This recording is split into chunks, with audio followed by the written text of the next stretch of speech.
ويا بعد عمري. شي اكيد الرافع المايك عندكم حقير بن حلب كلكم تعرفوني. ايه بيناتنا العباس يا ولد بالوقت العيال. طبعا هاي المايك ارفع تمام صعد عليها من السوري. ايام انا اعرفك تمام وانت الزمن صاحبي تمام، بس انه تندق لي بحمود الحلبي تمام. اسمع هالكلمتين، اختك كان يجي بيناتنا العباس اخو القحبه تمام. انا صلي 3 اشهر ما رافع مايك يا اخو القحبه ومعتزل، بس دعيون حمود الحلبي اختك لا نيجي. تعال ولك اخو القحبه وتابع الشده ولك يا شدي. اختك انيجي على المخده راح اطوبس كسختك واشربها الميرندي. ولك يا ميرندي اعرف كسختك راح اردي. اي ولك بيناتنا العباس.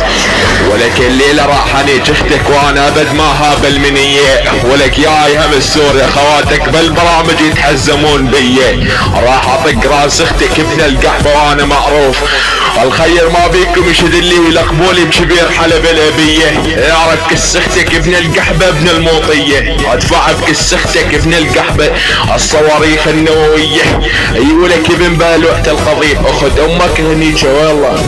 هاي بصمه مرفوعه لعيون حمود الحلبي صقار خواتكم ولد بالوقت العيال.